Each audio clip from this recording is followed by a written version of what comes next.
Good morning সবাইকে। আশা করি তোমরা সবাই খুব ভালো আছো। আর আজকে রবিবার, খুব সুন্দর করে ছুটির দিন কাটাও ফ্যামিলির সাথে। আর আমি এখন চলে এসেছি কালকের টপিক আর আজকের টপিক নিয়ে, হ্যাশট্যাগ আমরা সকলের। কালকে হ্যাশট্যাগ আমরা সকলের টপিক দিয়েছিল, আমাদের খুব অনেক টপিক দিচ্ছে ও। গানে গানে সৌমিতা, আমাদের একটা বোন। তো থ্যাংক ইউ সৌমিতা তোমাকে।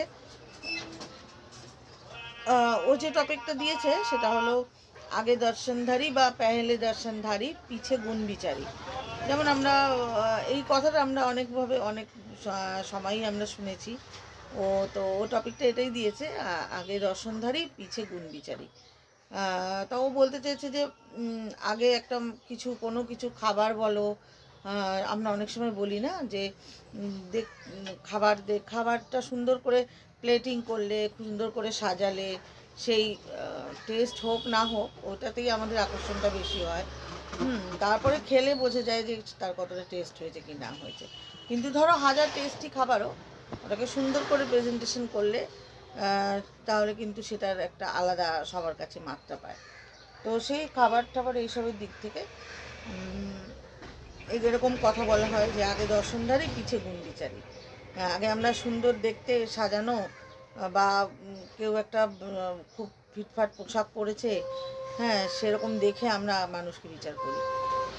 আমরা তখন করে নিই যে হ্যাঁ, এটা মনে হয় খুব ভালো হবে, খুব টেস্টি হবে, খাবার দাবারই হোক বা মানুষই হোক। হ্যাঁ, কিন্তু আসলে এটা কথাটা যতটা মানে সেটা আমার মনে হয় এটা ভুল। আর আমাদের দিদির ভিডিও দেখেছি, দিদির সাথে আমি একমত যে সব কিছু না দেখে বিচার করা যায় না। হ্যাঁ, একটা সুন্দর করে খাবার সাজিয়ে প্লেটিং করে দেওয়া রইল, হতে পারে সে খাবারটা ততটাও টেস্ট না, বা হতে পারে টেস্টি। তো এইগুলো আসলে এগুলো কি বলবো, এগুলো আমরা গুণ বিচারি, এই গুণ বিচার করাটাই আমার মনে হয় যে আমরা কে কারো গুণ বিচার করার।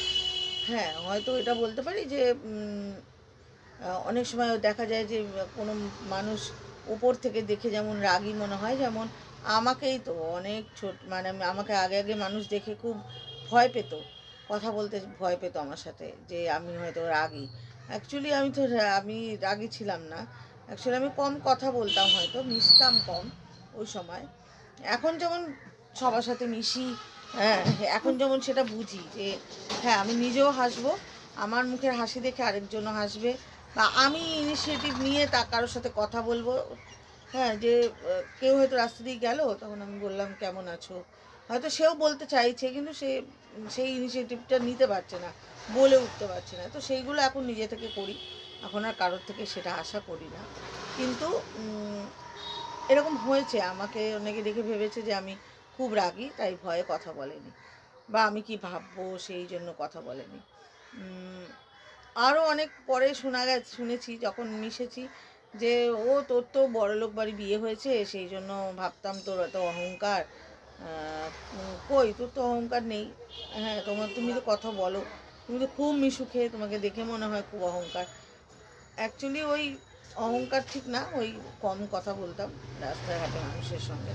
এখন যেমন এই দোকান দেওয়ার পরে আমার তিন বছর প্রায় দোকানটা হয়েছে, দোকান দেওয়ার পরে যেমন প্রচুর মিশি মানুষের সাথে, এখানে বসি। আগে তো সেভাবে ঘর থেকে বেরোতামও না, সংসার মানে করে গেছি। এখন যেমন প্রচুর রাস্তায় বেরোই, দোকানে যাই, সবার সাথে কথা বলতে হয়, মিশতে হয়। তো সেই জন্য এখন ব্যাপারটা একটা আলাদা হয়েছে। তো পরে তারাই আমাকে ওরকম পরে বলেছে যে কি করব, বলেছে যে অনেকেই আমাকে জাজ করেছে যে আমি খুব অহংকার, আমার মানে আমার একটা বড়লোক বাড়িতে বিয়ে হয়েছে, সেই জন্য আমার খুব অহংকার হয়ে গেছে, তাই কেউ কথা বলতো না। কিন্তু এটা ঠিক না, পরেই আবার তারাও স্বীকার করেছে যে না, তুমি তো ওরকম নও। যাই হোক, তো আমার মনে হয় যে আমাদের বাইরে থেকে কিছু সুন্দর দেখে আমাদের বিচার করাটাই উচিত না। অ্যাকচুয়ালি আমাদের বিচার করার আমরা কে কেমন, কে না কেমন, সবাই সবার জায়গায় সুন্দর, সবাই সবার জায়গায় ঠিক। হ্যাঁ, আমরা কাউকে সব আমার আমার যদি পছন্দ না হয় আমি সেই খাবারটা, সুন্দর খাবারটা আমি খাবো না, বা আমি টেস্ট করে দেখব যদি খেতে ভালো হয়, সুন্দর করে সাজানো আছে হয়তো, খেয়ে দেখবো, যদি ভালো হয় খাবো, যদি আমার পছন্দ না হয় আমি খাবো না।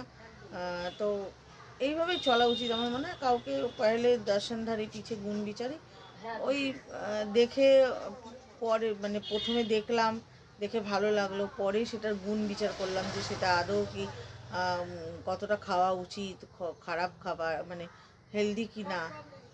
হয়তো সুন্দর সাজানো রয়েছে, যেমন এই পেস্ট্রি টেস্ট্রিগুলো অনেক সময় হয় না, ওগুলো সুন্দর সাজানো, কিন্তু ওগুলো তো খুব একটা ভালো খাবার নয়, তাই না? যেমন কাবাব বা নানান কিছু খাবারের দোকানে দেখবে সুন্দর করে সাজিয়ে রাখে, কিন্তু ওগুলো দেখে মানুষের যাতে অ্যাট্রাকশন হয়, কিন্তু ওগুলো তো হেলদি খাবার নয়। তো সেটা আমরা নিজেরা অবশ্যই সেটা আমাদের বিচক্ষণ হতে হবে। আমরা সেইভাবে নিজের জীবনে সব কিছুই আমরা সেইভাবে বিচার করেই আমরা করব, আমরা আমাদের জীবনে কাজে লাগাবো। তো এটাই আমার মনে হয় এটা নিয়ে।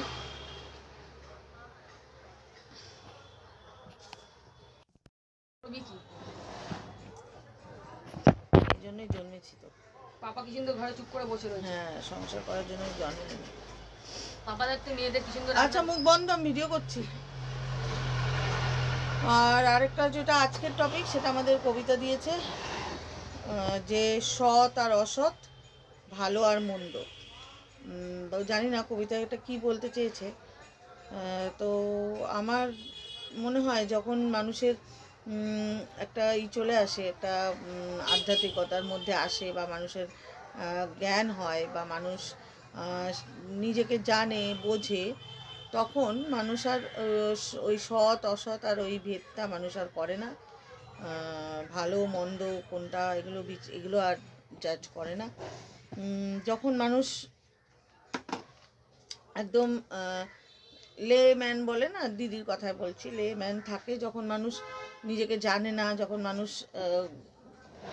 ঈশ্বরের কৃপায় জ্ঞান আসে না, তখন মানুষ কিন্তু কোনটা ভালো কোনটা মন্দ বিচার করে, বা সৎ অসৎ, কে অসৎ এগুলো বিচার করে। একদম দেখবে যারা মহাপুরুষ, যারা গুরু, তারা দেখবে কখনো এই ভেদাভেদগুলো করে না।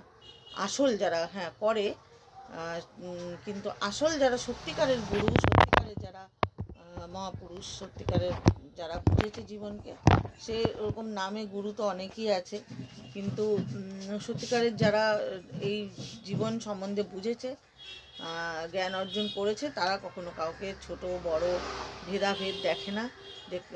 সবাইকে তারা নিজে যেরকম, আমি যেমন, সামনের মানুষটাও কেউ সেই একই প্রকৃতির একটা অস্তিত্ব, ওইভাবেই দেখে। যখন মানুষের বোঝে, যখন মানুষের জ্ঞান হয়। বসো। তো এটুকুই বললাম দুদিনের টপিক নিয়ে। আর জানি না কবিতা কি বলতে চেয়েছে, তো পরে কবিতাটা শুনে নেব। চলো, সবাই খুব ভালো থেকো, সুস্থ থেকো।